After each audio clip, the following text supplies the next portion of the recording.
ஆண்டவர் கைவிடாமல் நடத்தி வந்தார். பின்வாங்கி போகாம, சோர்ந்து போகாம, ஊழியத்தை விட்டு போகாம பாதுகாத்து நடத்தி வந்தார். என்னை பாவ சிறையில் இருந்து விடுதலையாக்கின தேவனை நான் தோற்றுகிறேன். இது ஒரு உண்மையான அனுபவம். உங்க வாழ்க்கையில எந்த பாவத்துல நீ கட்டப்பட்டிருக்கிற? இப்போ அநேகருடைய பாவம் என்னன்னா, செல்போன்ல நிர்வாண படங்களை பார்த்து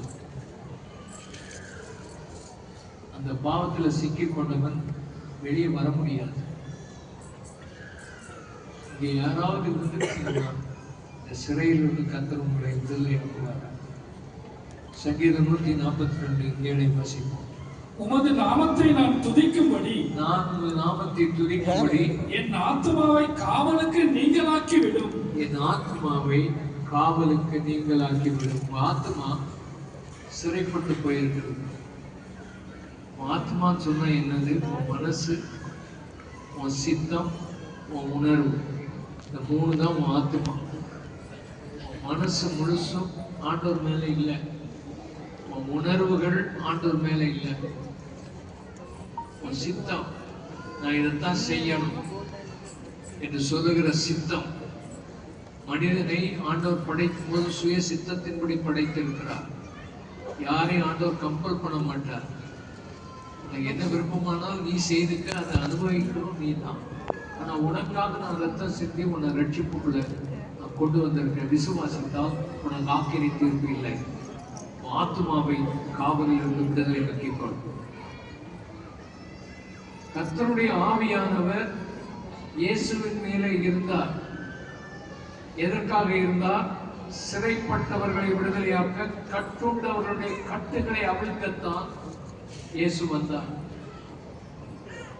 கர்த்தருடைய ஆவியானவர் அவர் மேலே இருந்ததின் நோக்கமே வியாதியஸ்தர்கள், வேதனை நிறைந்தவர்கள், மரித்தவர்கள், பலவிதமான சூழ்நிலையில் இருந்தவர்களை விடுதலையாக்குவதற்காகவே இயேசு இடத்தில் ஆவியானவர் அவர் மேல் வந்து அத்தனை ஊழியமும் 3 ஆண்டுகள் செய்த ஊழியம் அத்தனையும் மனதுருக்கத்தோடு மக்களை சந்தித்து இந்த ஊழியத்தை செய்து கட்டுகளில் இருந்து மக்களை விடுதலையாக்கினார்.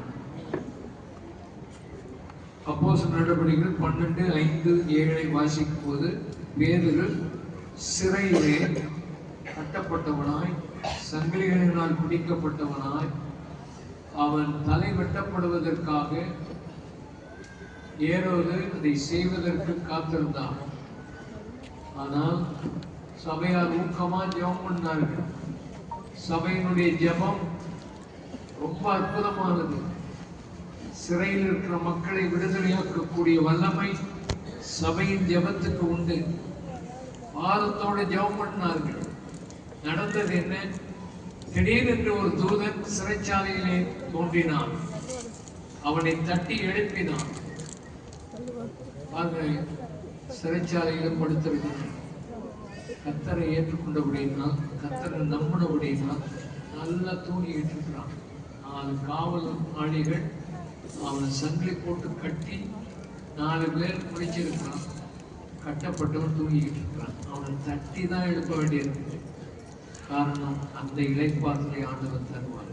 நீ என்ன பாடுகள் பட்டாலும் சரி, அந்த இளைப்பாறுதல் உனக்கு தருவார். அவனை தட்டி எழுப்பி வஸ்திரத்தை உடுத்திக்க, போட்டுக்க, மேல் போர்வையை போட்டுக்க, அதை விட்டுறாத.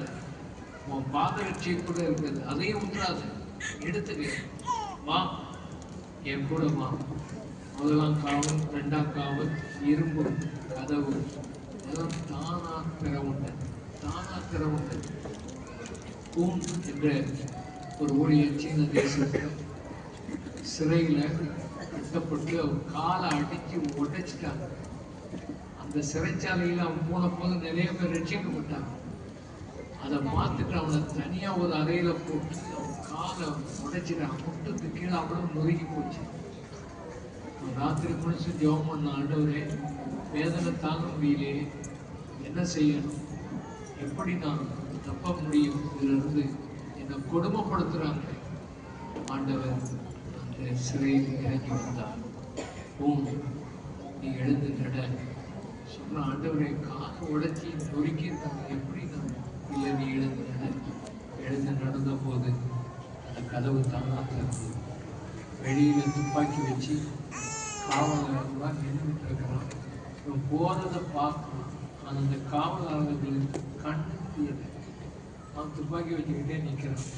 இவன் கடந்து வந்து வெளியே வந்த போது ஒரு கார் நின்றது. ஏறி ஜெபம் பண்ற இடத்துக்கு வந்துட்டான்.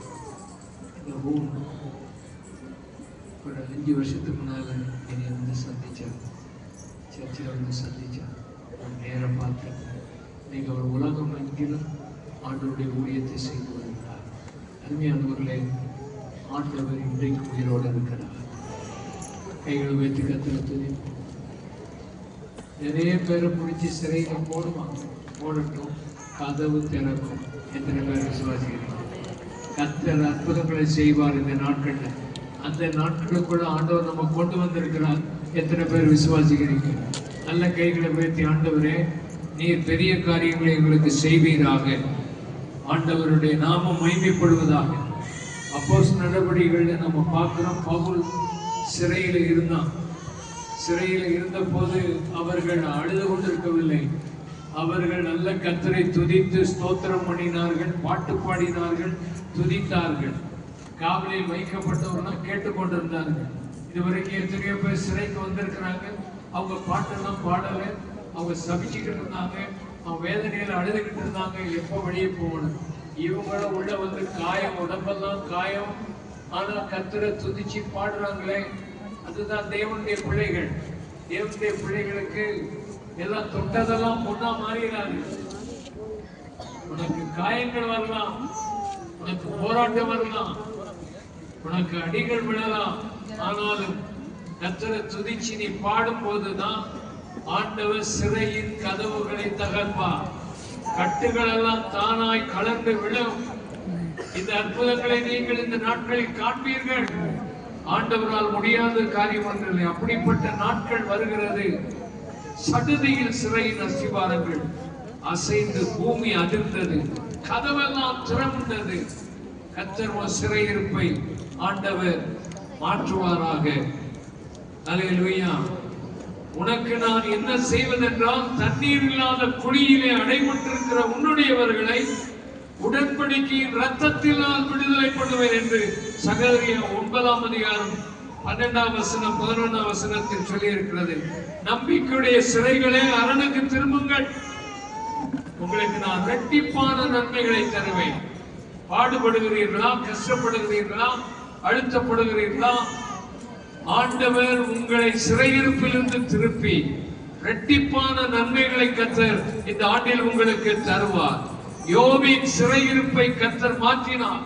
அவன் சிநேகிதருக்காக ஜெபம் பண்ண போது அதை மாற்றி இரட்டத்தனையாக அவனை ஆசீர்வதித்த தேவன் இன்றைக்கு உங்களை ஆசீர்வதிப்பார். தேவனுடைய சுபாவமே தனிமையானவர்களுக்கு வீடு வாசல்களை ஏற்படுத்தி கட்டுண்டவர்களை விடுதலையாக்குகிறார். அவருடைய சுபாவமே அதுதான். தனிமையானவர்களுக்கு வீடு வாசல்களை ஏற்படுத்துவார். கட்டுண்டவர்களை விடுதலையாக்குகிற சுபாவம். சங்கீதம் 68:6. தேவன் தனிமையானவர்களுக்கு வீடு வாசல் ஏற்படுத்தி கட்டுண்டவர்களை விடுதலையாக்குகிறார். துரோகிகளோ வறண்ட பூமியில் தங்குவார்கள். ஆண்டவர் தனிமையானவர்களுக்கு வீடு வாசல்களை ஏற்படுத்தி கட்டுண்டவர்களை விடுதலையாக்குகிற சுபாவம் தேவன். கட்டப்பட்ட மனிதர் எல்லாம் கட்டவிழ்க்கப்பட வேண்டும் என்ற பாடலை பாடுவோமா? காயப்பட்ட மனிதர்கள் கல்வாரி வர வேண்டும் பாடுவோம்.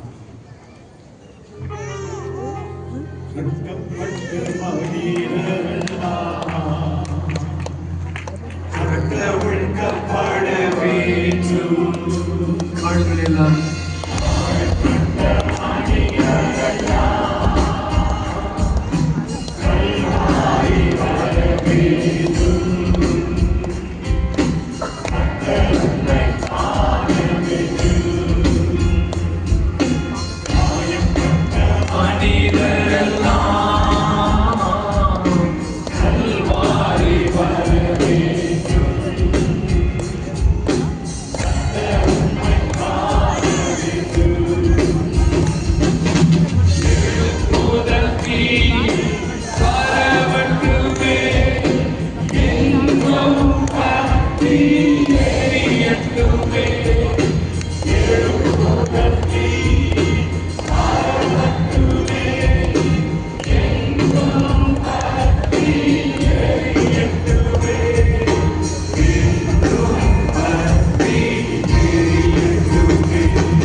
எத்தனை பேர் ஆண்டவர் சிறையிருப்பிலிருந்து நம்மை மாற்றி விடுதலையாக்கி நம்மை கொண்டு வெளியே கொண்டு வந்து விடுதலையோடு வாழ உதவி செய்வார். கைகளை உயர்த்தி குடும்பத்துக்குள்ள கட்டப்பட்ட நிலைமையில இருக்கிற அவனை விடுதலையாக்குவான்.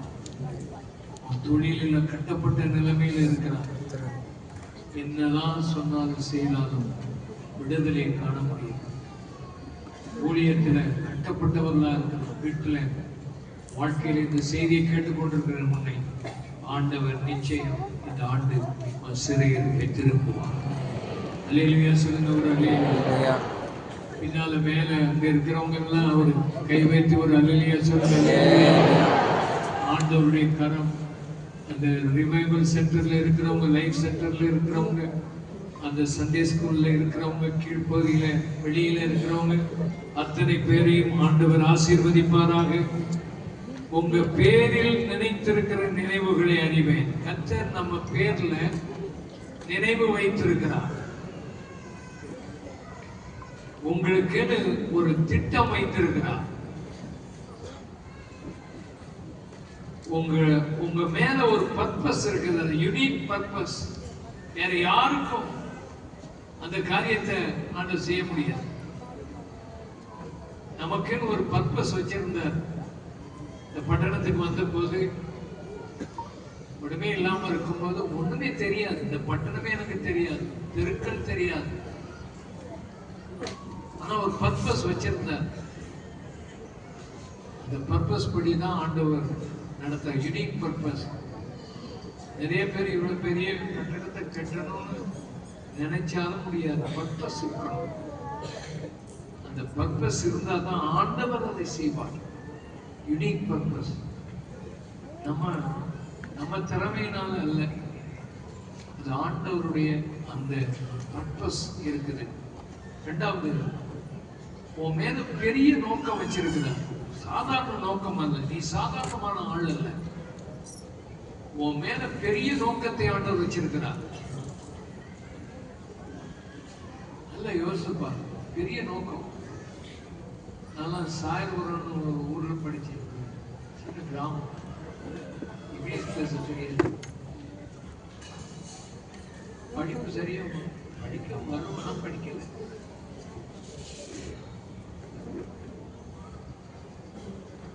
ஆண்டவர் நோக்கம் வச்சிருக்கிறார்.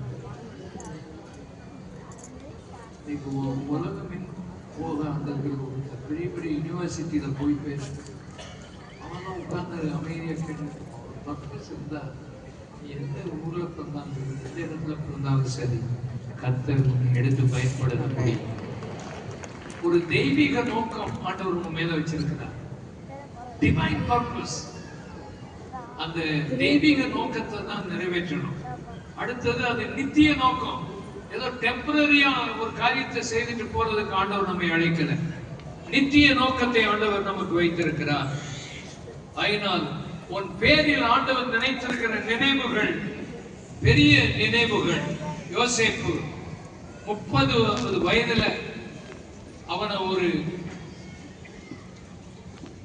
ஆளுநராக மாற்றுவதற்கு எல்லாவற்றையும் ராஜாவின் 2வது ஸ்தானத்தில் அவனை கொண்டு வரணும், அவனை எல்லாரும் விழுந்து வணங்கணும் என்று ஆண்டவருடைய நோக்கம். ஆனா அந்த நோக்கம் உடனே நிறைவேறல. முதல்ல அவனை குழியில தூக்கி போட்டாங்க, 2வது அவனை வியாபாரிக்கு விற்று போட்டார்கள், 3வது அவனை வேலைக்காரனா ஒரு வீட்டுல கொண்டு போட்டார்கள். அங்க அந்த அம்மா அவனை பொய் சொல்லி, அவன் தேவனுக்கு பயப்படுகிற மனுஷன், அவனை குற்றம் சொல்லி அவனை தூக்கி சிறையில போட்டாங்க. சிறையில இருந்தவங்க நன்மை பெற்றாங்க, மறந்துட்டாங்க. ஆனா ஆண்டவர் அவனை மறக்கவில்லை. ஆண்டவர் அவன் மேல வைத்த நினைவுகளை நிறைவேற்றினார். கைகளை தட்டி கத்தரி துதிப்பான்.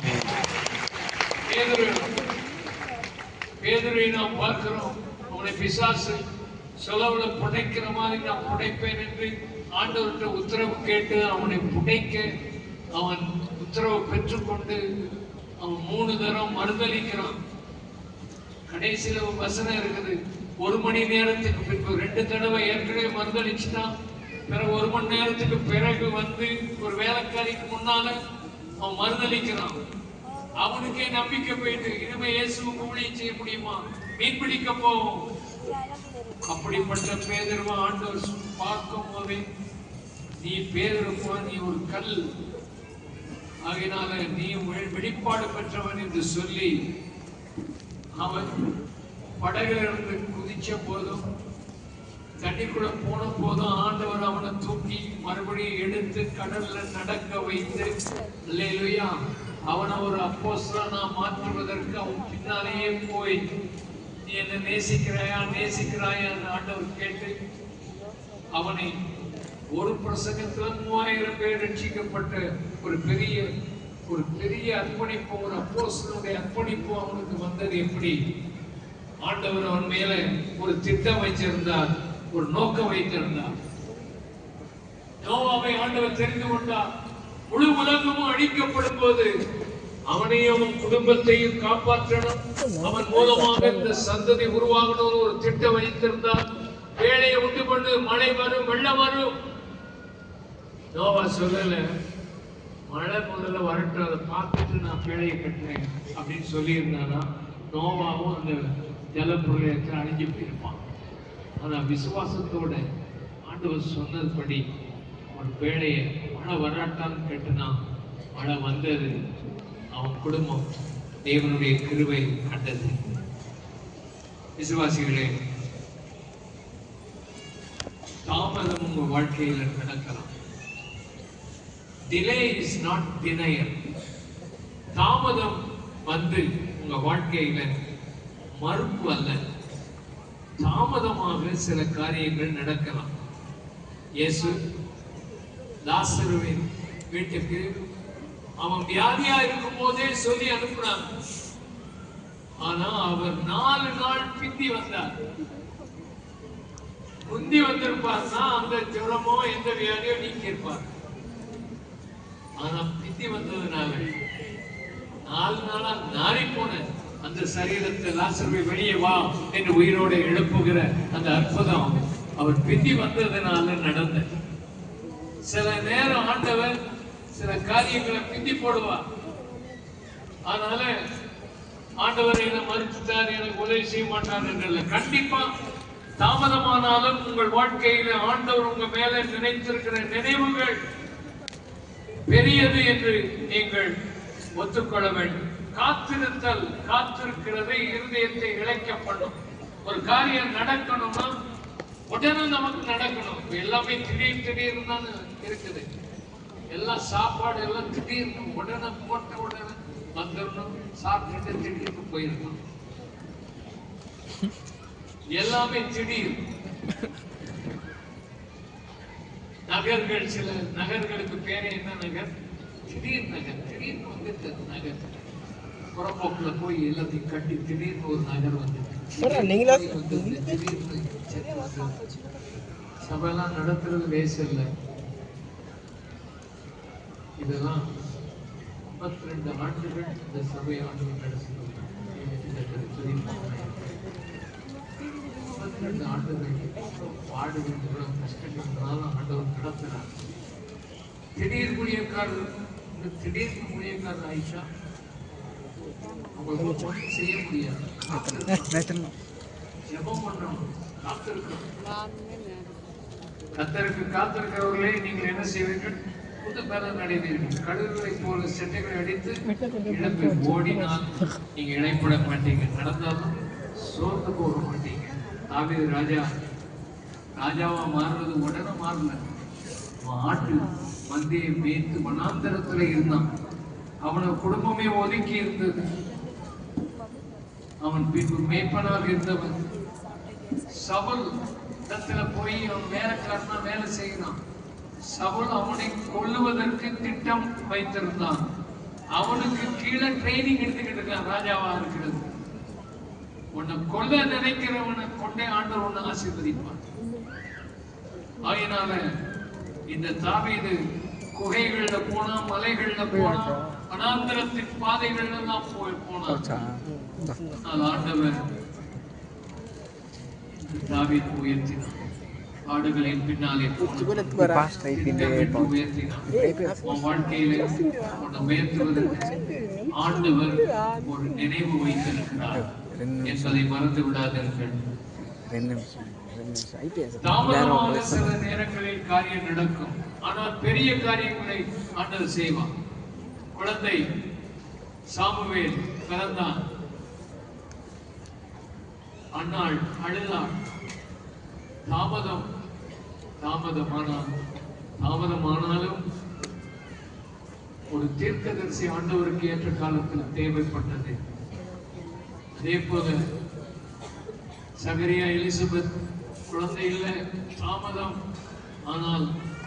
தாமதமானாலும் இயேசுவுக்கு முன்னோடியாய் ஒரு தீர்க்கதரிசி காணப்பட வேண்டியது அவசியம்.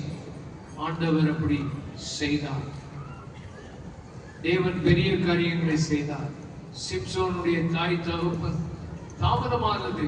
பெலிஸ்தரை விடுதலையாக்க வல்லமை உள்ள ஒரு சிம்சோன் தேவைப்பட்டார். தேவன் அமைதியாயிருப்பார். அமைதியாயிருக்கிறார் என்றால் அர்த்தம் என்ன? அவர் உனக்காக திட்டமிட்டு கொண்டிருக்கிறார். அவர் சில காரியங்களை ஷிஃப்ட் பண்ணி கொண்டிருக்கிறார், மாற்றிக் கொண்டிருக்கிறார்.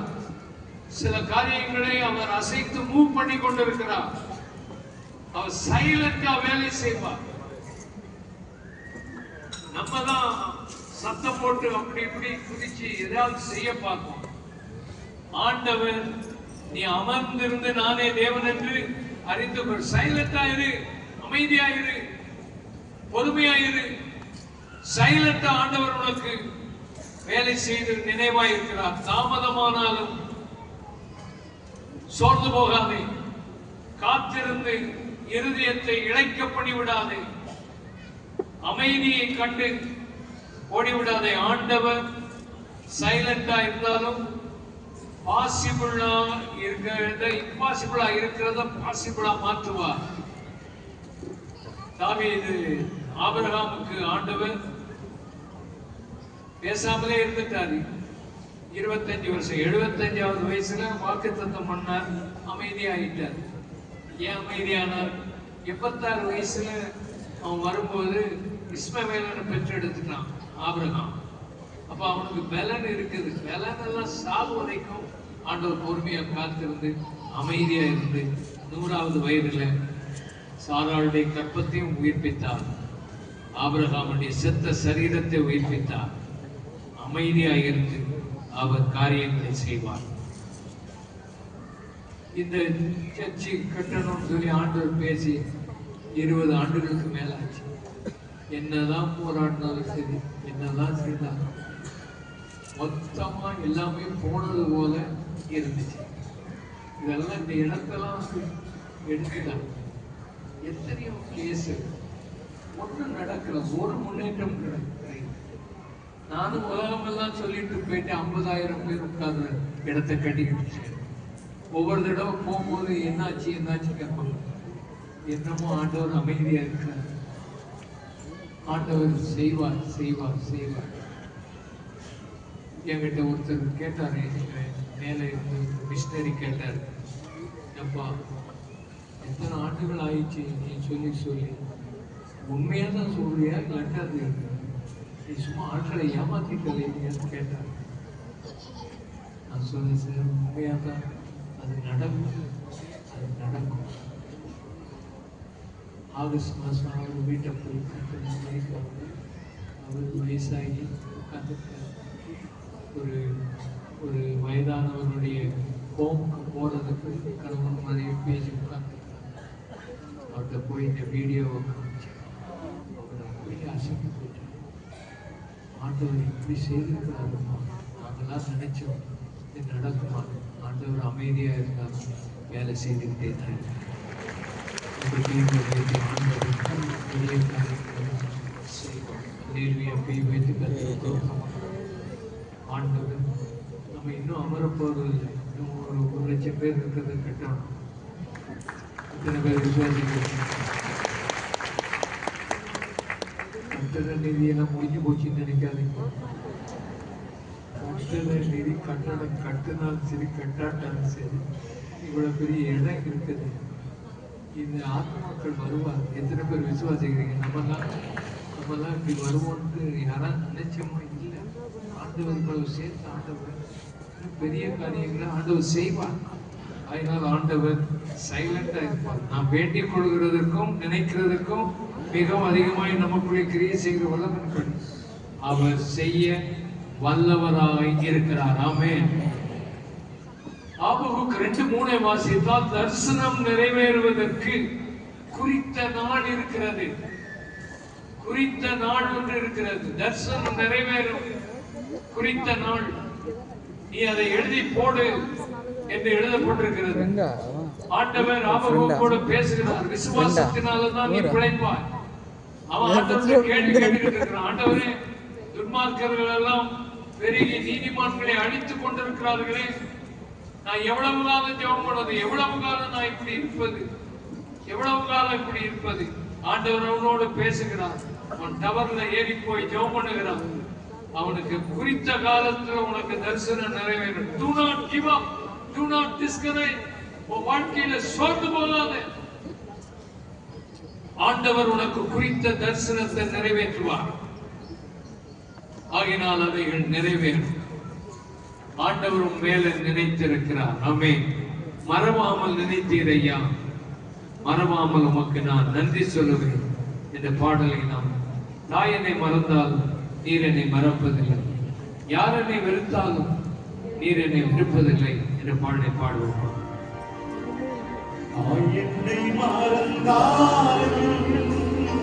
எல்லாரும் பாடுவோம். நீர் என்னை மறப்பதில்லை, யார் என்னை வெறுத்தாலும், யார் என்னை வெறுத்தாலும் எல்லாரும் பாடுங்க. நீர் என்னை வெறுப்பதில்லை, என்னை மறந்தாலும் நீர் என்னை வெறுப்பதில்லை, யார் என்னை வெறுத்தாலும் நீர் என்னை வெறுப்பதில்லை.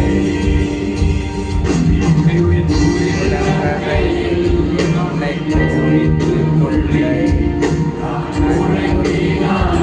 கண் விழிப்பதில்லை. உலகையில் என்னை குறித்துக் கொள்ளை, உறங்கினாலும் கண் விழித்துக் கொள்ளை.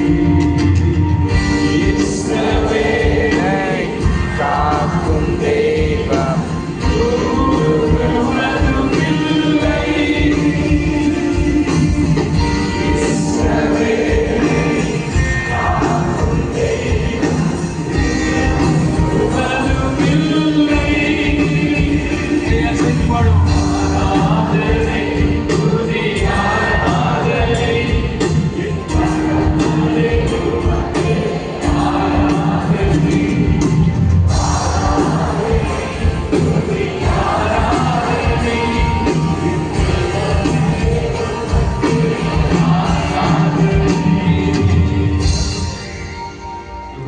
முடிச்சிருவேன் சீக்கிரம். நீங்கள் எதிர்பார்த்திருக்கிற முடிவுகளை கர்த்தர் இந்த ஆண்டில் உங்களுக்கு தருவார். ஆண்டவர் உங்கள் பேரில் நினைத்திருக்கிற நினைவுகள் தாமதமானாலும் காத்திருந்தாலும் அமைதியாயிருந்தாலும் குறிக்கப்பட்ட நாள் வராமல் இருந்தாலும் கண்டிப்பாய் கர்த்தர் உங்களுக்கு அவர் நினைத்த நினைவுகள் நோக்கத்தை உங்க வாழ்க்கையில நிறைவேற்றுவார். சோர்ந்து போகாதீர்கள். Don't give up. விட்டுவிடாதீர்கள். ஆண்டவர் பெரிய காரியத்தை செய்வார். அவருடைய நினைவுகள் தீமைக்கானவைகள் அல்ல, நன்மைக்கானவைகள். அல்லேலூயா சொல்லுங்க. அல்லேலூயா. உன் வாழ்க்கையில ஆண்டவர் நன்மையை தான் செய்வார். தீமையாய் சில காரியம் நடக்கலாம், ஆனா நன்மையா மாத்திடுவார். எஸ்தரை மொர்தெக்காய் எடுங்கள். எஸ்தருக்கு தாய் தகப்பன் கிடையாது, சித்தப்பாவுக்கு வளர்ந்து வந்தார். ஆனா அவளை ஆண்டவன் அந்த சூழ்நிலையிலும் அவளை ராணியா மாற்றுவதற்கு ஆண்டவர் ஒரு திட்டம் வைத்திருந்தார். அந்த திட்டம் என்ன? நம்முடைய ஜனங்கள் கொல்லப்படக்கூடாது, அழிக்கப்படக்கூடாது, இயேசுவின் சந்ததி அழியக்கூடாது. ஆகையினால் எஸ்தரை ஆண்டவர் தெரிந்தெடுத்து அவள் வாழ்க்கையில் நடந்த அத்தனை காரியங்களை நன்மையாக மாற்றினார். மொர்தெக்காய் அவன் ஆண்டவரால் தேர்ந்தெடுக்கப்பட்டவன், ஆண்டவருடைய ஜனங்களை பாதுகாக்க அழைக்கப்பட்டவன். அவனுக்கு தீமை நடந்தது. ஆமான் என்கிற விரோதி எழுப்பினான். 50 அடி முழம் உள்ள தூக்கு மரத்தை கட்டினான். அவன் குடும்பமா உட்கார்ந்து ஆலோசனை பண்ணி ராஜாவுக்கு சொல்லி இவனை தூக்கில் இடுவோம் என்று சொன்னான். பேசிக்கிட்டு இருக்கும் போதே ராஜாவுக்கு தூக்கம் இல்லாம போயிட்டு சில ஆட்களுக்கு காரியத்தை நிறைவேற்ற சில ஆட்களுக்கு தூக்கத்தை கொடுக்க மாட்டான். அவன் தூங்காம கொண்ட 4வது புத்தகத்தை எடுத்து வாசிக்கிறான். ராஜாவை கொல்ல வந்தவர்களை அடையாளம் காட்டி கொடுத்த மொர்தெக்காய்க்கு ஏதாவது நன்மை செய்திருக்காங்களான்னு கேட்கிறான். அந்த நேரத்துல இல்லைன்னு சொன்ன உடனே ஆமான் பதில்கிறான்.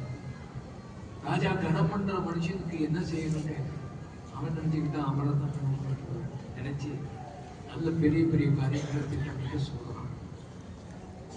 ராஜ வஸ்திரம் ஊத்தணும், ராஜா ஏறுகிற குதிரையை கொடுக்கணும், ராஜ கிரீடத்தை அவன் மேல வைக்கணும். அப்படியா? போய் அந்த மொர்தெக்காய்க்கு நீனே செய்ய சொல்லிட்டார். உன்னை என்ன காரியத்தை செய்ய திட்டமிடுகிறான் அவனையே ஆண்டவர் மாட்டியிருவார். உனக்கு நன்மையான காரியத்தை செய்வார். 2 கைகள் வைத்து ஆண்டவர் நன்மை செய்கிறவர். உனக்கு தீமையா நினைக்கிற காரியங்களாம் ஆண்டவர் நன்மையா முடிக்கிற ஒரு ஆண்டவர். அதனால் எங்க ஒரு நாளும் தீமையா நடக்குது. நான் ரட்சிக்கப்படுறதுக்கு முன்னால பாஸ் பண்றதே ரொம்ப கஷ்டம். ஆனா பாஸ் பண்ணிடுறேன். காரணம் இன்ஃப்ளூயன்ஸ், செல்வாக்கு இருந்தது, அதனால பாஸ் பண்ணிடுறேன். ஆனா இயேசுவை ஏற்றுக்கொண்ட பிறகு ஒழுங்கா படிச்சேன். ராத்திரி போகலாம் விழுந்து விழுந்து படிச்சேன். வாத்தியாரை கூப்பிட்டு கேட்டார், என்னப்பா மார்க்கெல்லாம் நிறைய வாங்குறிய, காப்பி அடிச்சேன்னு கேட்டார். இல்லை சார், இயேசுவை ஏற்றுக்கொண்டேன், நல்லா படிக்கிறேன். நல்லா படிச்சு பரீட்சை இடத்துல ஃபெயிலாக போச்சு. நான் மாத்திரம் பாஸ் பண்ணியிருந்தேன்னா நான்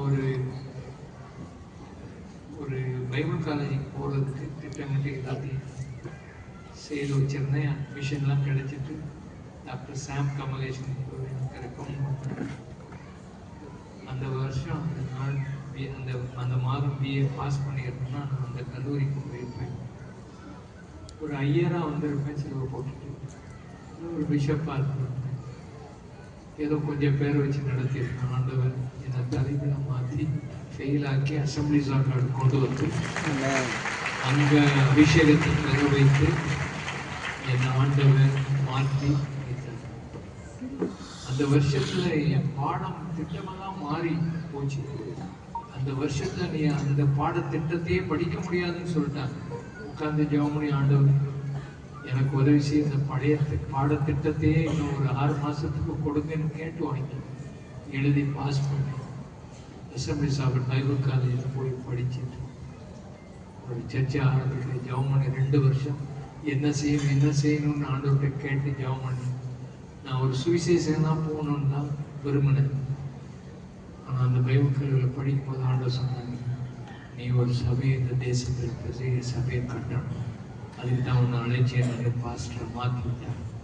அருமையானவர்களே, ஆண்டவர் உனக்கு நன்மையானதை செய்வார், உன்னை வச்சிருக்கிற திட்டத்தை நிறைவேற்றுவார். அன்றையும் அவருடைய தீர்மானத்தின்படி அழைக்கப்பட்டவர்களாய் தேவனிடத்தில் அன்பு கூறுகிறவர்களுக்கு சகலமும் எல்லாரும் சத்தமா சொல்லுங்க, சகலமும் நன்மைக்கு எதுவாக நடக்கும். சகலமும் நன்மைனா அவருடைய சாயல் நமக்கு வந்துடும். நம்ம பாடுகள் கஷ்டம் வந்துச்சுன்னா அவருடைய சாயல் வருதான்னு பார்த்து உங்களின் நற்கிரியை தொடங்கினவர் அந்த இயேசு கிறிஸ்துவின் நாள் பரியந்தம் முடிய நடத்துவார். அதனால உங்க மேல ஆண்டவர் ஒரு திட்டம் வச்சிருக்கிறார். நன்மையானவைகளை ஆண்டவர் செய்வார்.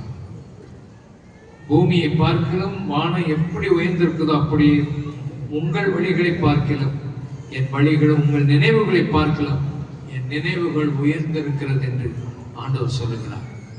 சிறையில் இருந்தால் உன்னை சிங்காசனத்திற்கு கொண்டு வருவார். நீ அடிமையாயிருந்தால் பாலும் தேனும் ஓடுகிற தேசத்துக்கு உன்னை கொண்டு வர முடியும். நீ மீன் பிடிச்சுக்கிட்டு அலைஞ்சினா உன்னை உண்மையான ஊழியத்துக்கு மனுஷரை பிடிக்கிறான் மாற்றுவான். விசுவாசத்தை விட்டுறாதீங்க, சோர்ந்து போகாதீங்க, விசுவாசியுங்கள், ஜெபியுங்கள், உண்மையாயிருங்கள். நீங்கள் கூடி வந்து தொழுது கொண்டு தேவனை நோக்கி விண்ணப்பம் பண்ணுங்கள், நான் உங்களுக்கு செவி கொடுப்பேன் என்று ஆண்டவர் சொல்றார். உங்க முழு இருதயத்தோடு என்னை தேடுங்கள். சும்மா முழு இருதயத்தோடு தேடு. சும்மா காலையில் எழுப்பி சிலுவை போட்டு போயிடாது. ஏதோ காலையில் எழுப்பி என்னத்தோ ஆண்டவரே ராத்திரியெல்லாம் காத்தி கெட்ட சோப்புனவர்கள் என்னை காத்துக்கொள்ளுன்னு சொல்லி அப்படி ஜெபம் போகாது.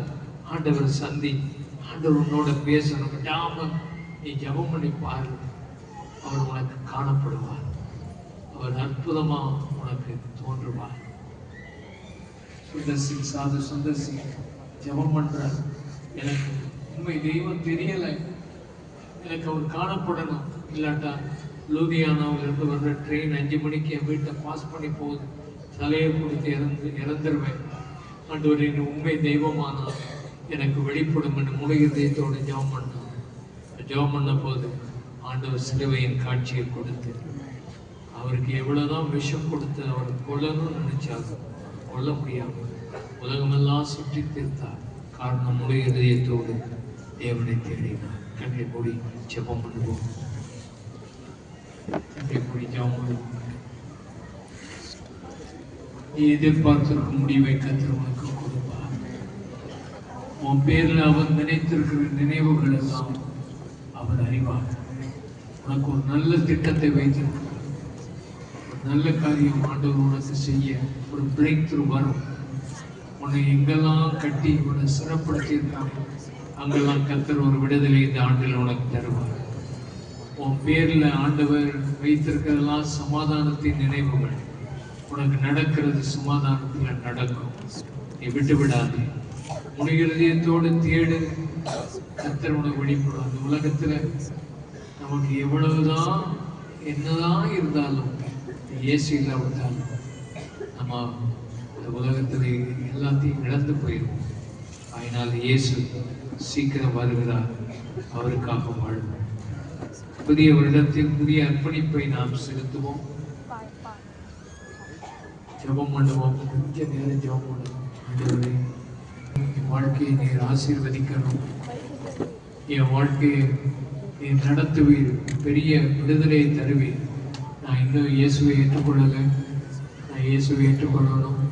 என் இருதயத்தில் அவர் வரணும். எனக்காக வேண்டிக் கொள்ளுங்கள் சொன்னால் கை வைத்து காண்பீர்கள். உங்களுக்காக ஜெபம் பண்ண விரும்புகிறோம். சீக்கிரம் எங்கிருந்தாலும் இயேசுவை ஏற்றுக்கொள்ள விரும்புகிறோம். கை வைத்து காண்பீர்கள். ஒரு நிமிஷம் எழுந்திருக்கும்படி கேட்கிறேன். ஒரு நிமிஷம் எழுந்திருக்கிற உங்களுக்காக ஜெபம் பண்ண போகிறேன். கர்த்தர் உங்களை ஆசீர்வதிப்பார். கர்த்தர் உங்களை ஆசீர்வதிப்பார். உங்கள் உள்ளம் சமாதானத்தினால் நிறையும். கர்த்தர் உங்களை கைவிட மாட்டார். கர்த்தர் உங்களை நடத்துவார். ஆண்டவரே, ஒவ்வொருவரையும் நீர் ஆசீர்வதி.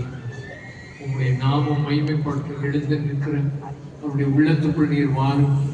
உங்கள் சமாதானத்தை அவங்களுக்கு அருள் செய்தவர்கள். அவங்களை நீர் ஆசீர்வதியும். அவருடைய வாழ்க்கையெல்லாம் நீர் மாற்றிவிடும். பெரிய காரியங்களை அவருடைய வாழ்க்கையில் செய்யும். ஆசீர்வதிப்பீராக. ஆமென், ஆமென், ஆமென். சரீரத்தில் பலவீனத்தோடு நோய்களோடு இருந்தால் கர்த்தர் உங்களுக்கு அற்புதங்களை செய்வார், அடையாளங்களை செய்வார். வேதனைகள் மாறும். சரீரத்தில் பலவீனத்தோடு நோய்களோடு வந்திருக்கிறவர்கள் ஒரு நிமிஷம் இழந்திருங்கள். உங்களுக்கு ஜெபம் பண்ணுவோம். அந்த நோய்களை ஆண்டவர் மாற்றுவார். சுகமாக்கும் வல்லமை இந்த இடத்துல இருக்குது, குணமாக்கும் வல்லமை இந்த இடத்துல இருக்குது. ஆண்டவர் உங்களுக்கு ஒரு அற்புதத்தை செய்வார். அற்புத அடையாளங்களின் பலன் இந்த இடத்துல இருக்குது. ஆண்டவரை ஒவ்வொருவரையும் தொட்டதிலும் ஒவ்வொருவரையும் நீர் ஆசீர்வதி. உடைய வியாதிகளை நீர் மாற்றிவிடு. இன்றைக்கு இந்த முதல் அற்புதம் அவங்க வாழ்க்கையில் இந்த வருஷத்துல நடக்க மாட்டதில்லை. மனதுருக்கம் உள்ளவரை பிள்ளைகளை அவர்களுக்கு நடக்க வேண்டிய காரியங்கள் நடத்தினார். அவர்கள் மேல் கைகளை வையும். உன்னை நான் பலப்படுத்துகிறேன். உன் பலவீனத்திலிருந்து விடுதலையாக்கப்படுகிறாய். சோர்ந்து போன ஒரு சரீரத்தை பலப்படுத்தி சகாயம் செய்கிறார். சமாதானமும் சந்தோஷமும் வாழ்க்கை வரும்.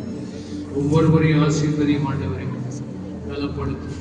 இயேசுவின் நாமத்தில் பிதாவே, ஆமென். கர்த்தர்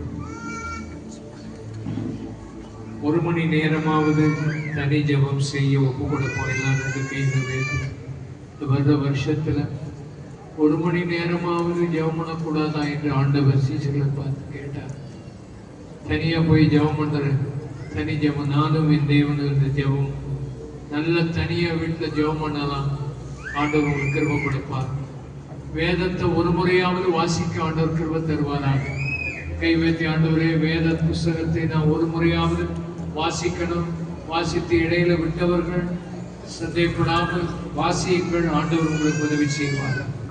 2 என்று காண்பிப்போம். 2 ஆத்மாக்கள் கைகளை வைத்து எல்லாருக்காக இந்த வருஷத்துல ஒரு 2 ஆத்மாவையாவது ஆதாயப்படுத்துகிற பாதத்தை எங்களுக்கு தாரும். ஒவ்வொருவரும் கேட்போம். 2 இருக்காங்க. இந்த இடத்தை நிரப்பணும். ஆண்டவர் ஆத்மாக்களை அழைச்சி வரணும். ஜெபம் பண்ணி 2 ஆத்மாக்களை திட்டமா சிறு குழுக்களில் பங்கு பெற்று சீசத்துவத்துக்கு வர ஆண்டவர் பிரதான கட்டளை நிறைவேற்றி ஊழியம் செய்ய நல்ல ஊழியம் செய்கிறவங்களா கர்த்தர் மாற்றும்படி கை வைத்து எல்லாரும் ஜெபம் நல்லா ஊழியம் செய்யணும். ஆண்டவரை நாங்கள் சும்மா இருக்கக்கூடாது. உமக்கு ஏதாவது நாங்கள் செய்யணும். ஒரு தீர்மானம் எடுங்க. எல்லாரிடத்துல சமாதானமா இருக்கணும், எல்லாரிடத்துல சந்தோஷமா இருக்கணும், எல்லாரிடத்துல ஐக்கியமா இருக்கணும், அன்போடு வாழணும், மன்னிக்கிறவங்களை மன்னிச்சிடணும் என்கிற தீர்மானத்தை எடுங்க. அன்பு, சமாதானம், ஐக்கியம், மன்னிக்க வேண்டியவரை மன்னித்து விட வேண்டிய விட்டுறணும். ஆண்டவர் இந்த தீர்மானங்களை ஆண்டவர் ஆசீர்வதிப்பாரா. 2 கைகளை நல்லா உயர்த்தி ஒரு நிமிஷம். கடந்த ஆண்டிலே கர்த்தருக்குள்ளே திரையடைந்தவர்கள், அந்த குடும்பங்களின் ஆறுதல், சபையினுடைய ஏராளமான மக்கள் கர்த்தருக்குள்ளே திரையடைந்தார்கள். அவர்கள் அந்த குடும்பங்களுக்கு கர்த்தர் ஆறுதல் துடைக்கணும். அவர்களை ஆண்டவர் ஆச்சரியமாக நடத்தணும். பிள்ளைகள் எல்லாம் உயர்த்தப்படணும். நீரோடு ஆண்டவர் இருக்கிறவர்களை நீங்கள் ஆறுதல் கொடுத்தணும். தேவக்காரம் கூட இருக்கணும். கர்த்தருடைய பந்திக்கு நம்மை அமையப்படுத்தும். கர்த்தருடைய பந்தி, கர்த்தருடைய பந்தியை நாம் எடுக்க ஆயத்தப்படுவோம். உங்க கையில கர்த்தருடைய பந்தி இல்லைன்னா வாங்கிக் கொள்ளுங்கள். கர்த்தருடைய பந்தியை யார் பருக முடியும்? ரட்சிக்கப்பட்டவர்கள், மனம் திரும்பினவர்கள், பாவ மன்னிப்பை பெற்று ஞானஸ்நானம் பெற்றவர்கள் கர்த்தருடைய பந்தியிலே சேரணும். சாட்சியா வாழணும், உறுதியா வாழணும். எந்த பாவம் இருந்தாலும் அதை அறிக்கை பண்ணி விட்டுறணும். பரிசுத்தமா வாழணும். கர்த்தர் உங்களை ஆசீர்வதிப்பார்கள். இயேசு கிறிஸ்துவின் அன்பு என்று மாறாதது என்று பாடுவோம். ரட்சிக்கப்பட்டவர்கள் அபிஷேகம், ரட்சிக்கப்பட்டவர்கள் ஞானஸ்நானம் பெற்றவர்கள் கர்த்தருடைய பந்தியிலே சேரணும். அவருக்கு இது என்னதுன்னு தெரியாம இருந்தா பேசாம உட்கார்ந்துக்கிடுங்க. அது தப்பு இல்லை. இது வரும்போது எடுக்கிறாங்க. ரட்சிக்கப்பட்டிருக்கணும். மனம் திரும்பி ரட்சிக்கப்பட்டு ஞானஸ்நானம் மனம் திரும்பியவர்களுக்கு இந்த பந்தி. இந்த ஐக்கியத்துக்காக கர்த்தரை ஸ்தோத்திரம் பண்ணும். சீக்கிரமா ஊழியர்கள் அதை பகிர்ந்து கொடுத்தவர்கள் யாரும் இறங்கி போக வேண்டாம். ஆசீர்வாத ஜெபம் பெற்றுப்போம். இயேசு கிறிஸ்துவின் அன்பு என்று மாறாது.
கர்த்தரோடு கூட ஐக்கியப்படுவோம்.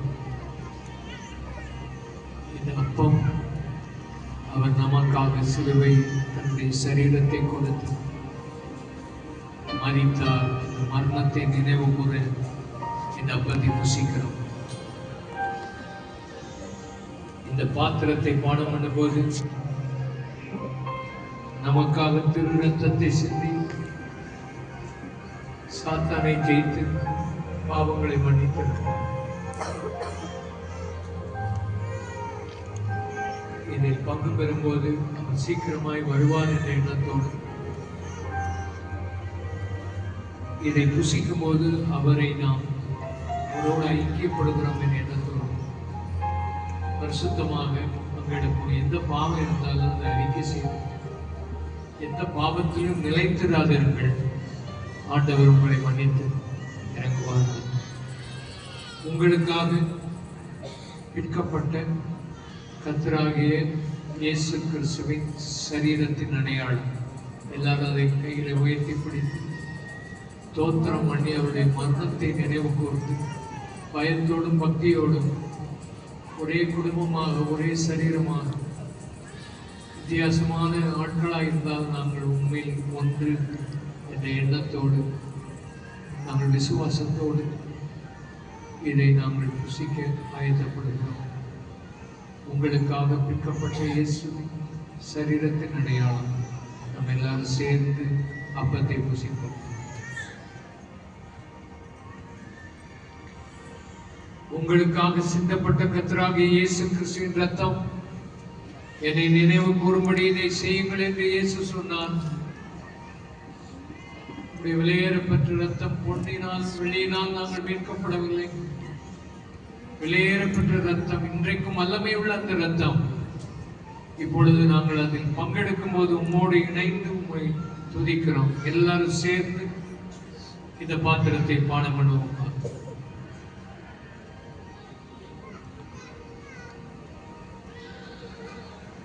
ரத்தத்தால் ஜெயம் என்று சொல்லும்போது பாத்திரத்தை கொடுத்துவிட்டு உட்கார்ந்தபடி அன்பாய் கேட்கிறோம். பாத்திரத்தை வெளியே கொண்டு போடாதீர்கள். பாத்திரத்தை கொடுத்துவிட்டு உட்கார்ந்து வாங்கிக் கொள்வார். ஆண்டவர் உங்களை ஆசீர்வதிப்பார். அந்த சேர்ந்து மெதுவாக வைத்தீர்கள். நல்லா கவனிங்க. காலையில் சின்ன மலையில் 6 மணிக்கு 8 மணிக்கு 10 மணிக்கு ஆராதனை காலையில் உண்டு. இந்த இடத்துல 7 மணிக்கும் 9 மணிக்கும் 9:30க்கும் இந்த இடத்துல ரிவைவல் சென்டரில் வைத்து ஆராதனை நடைபெறும். 7 நாள் ஜெபம் நடைபெறுகிறது. கவனிகள், இந்த இடத்துல வர ஞாயிற்றுக்கிழமை ஒரே ஆராதனை 9 மணியிலிருந்து 11 மணி வரைக்கும், 10லிருந்து 11 சத்தியம் டிவியில் ஒளிபரப்பாகும். அங்கே வழக்கம் போல எல்லா ஆராதனைகளும் இந்த வகையில் நடைபெறும். அதை மறந்து விடாதீர்கள். தெரிந்தவர்களுக்கு அதை சொல்லும்படி உங்களை அன்பாக கேட்கிறேன்.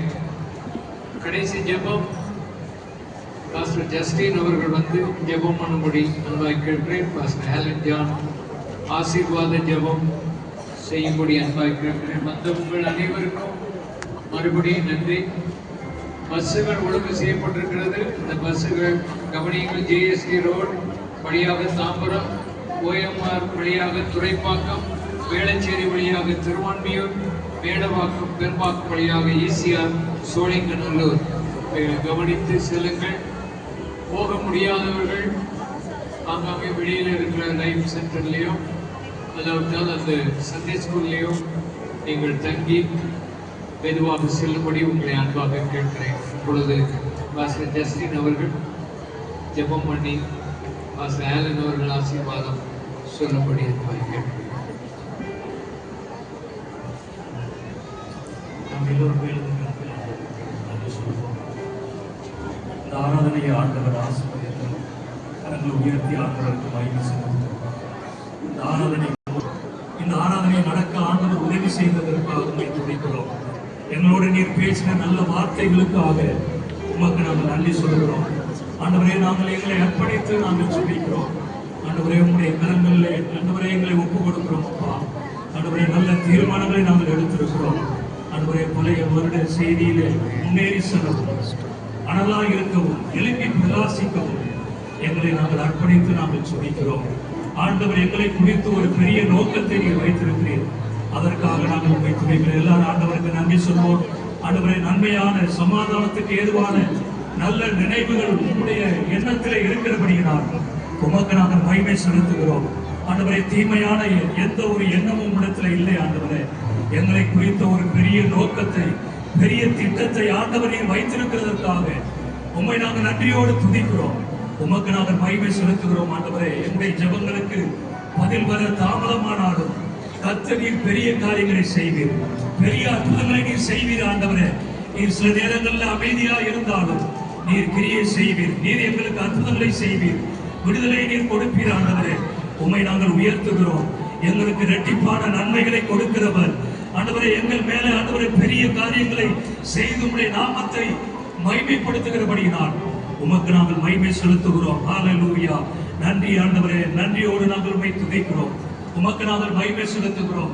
ஆண்டவரே, இந்த ஆராதனை ஆரம்பம் முதல் முடிவு வரையும் உம்முடைய பிரசன்னம் இருந்ததற்காக பாடல் ஆராதனைகள், கர்த்தருடைய வார்த்தைகள், நாங்கள் கொடுத்த காணிக்கைகள் எல்லாவற்றையும் ஆண்டவரே சுகந்த வாசனையாக ஆண்டவர் ஏற்றுக்கொண்டபடியினாலே உமக்கு நாங்கள் மகிமை செலுத்துகிறோம். உம்மை நாங்கள் உயர்த்துகிறோம். ஆண்டவரே, எல்லாரும் ஆண்டவருக்கு நன்றி சொல்வோம். நன்றி ஆண்டவரே, நன்றி ஆண்டவரே. நன்றியோடு நாங்கள் உம்மை துதிக்கிறோம். எங்களுக்கு நீர் கொடுத்த நல்ல சுகத்துக்காக, நல்ல பலனுக்காக, ஆண்டவரே எல்லாம் நேர்த்தியாய் நடந்ததற்காக உமக்கு நாங்கள் மகிமை செலுத்துகிறோம். நாங்கள் நினைப்பதற்கு, வேண்டுவதற்கு மிகவும் அதிகமாய் எங்களுக்குள் நீர் கிரியை செய்கிறதற்காக உமக்கு நாங்கள் மகிமை செலுத்துகிறோம். இந்த புதிய வருஷத்துல தேவன் எங்களுக்கு நன்மைகளை செய்கிறதற்காக, நல்ல சுகத்தை நீர் கொடுக்கிறதற்காக, ஆவிக்குரிய வாழ்க்கையில நல்ல முன்னேற்றங்களை ஆண்டவர் எங்களுக்கு கொடுத்து எங்களை ஆசீர்வதித்து நடத்த நீர் போதுமானவராய் இருக்கிறபடியினால் கரங்களை தட்டி ஆண்டவருக்கு நன்றி சொல்வோம். நன்றி ஆண்டவரே, உமக்கே நாங்கள் மகிமை செலுத்துகிறோம். எல்லா துறைகள மகிமையெல்லாம் உமக்கே நாங்கள் செலுத்துகிறோம். இப்படி இயேசுவின் நாமத்தில் ஜெபிக்கிறோம் எங்கள் நல்ல பிதாவே, ஆமென். ஆசீர்வாதம். கர்த்தர் தாமே உங்களை ஆசீர்வதித்து உங்களை காக்கிறது. கர்த்தர் தம்முடைய முகத்தை உங்கள் மேல் பிரகாசிக்கப்பட்டு உங்கள் மீது கிருபையாக இருக்க கடவுள். கர்த்தர் தம்முடைய முகத்தை உங்கள் மேல் பிரசன்னமாக்கி சமாதானமாக செய்து உங்களை ஆசீர்வதித்து காக்க கடவுள். இப்போது நம்முடைய கர்த்தராகிய இயேசு கிறிஸ்து கிருபையும் பிதாவாகிய தேவனுடைய அன்பும் பரிசுத்த ஆவியானவரின் ஆச்சரியமான அதிசயமான வழிநடத்துதல் இந்த ஆண்டு முழுவதும் ஒவ்வொருவரும் இருப்பதாக நான் செய்த ஆமென் சொல்லுவோம். தாமே காசுவத்து தொடர்ந்து நடத்துவதாக உங்களை வாழ்த்து செல்லுங்கள். ஹாப்பி நியூ இயர், அனைவருக்கும் ஹாப்பி நியூ இயர். பத்திரமாய் செல்லுங்கள். தொடர்ந்து ஆதரவை கலந்து கொள்ளுங்கள். கர்த்தர் தாமே ஆசீர்வதிப்பார்.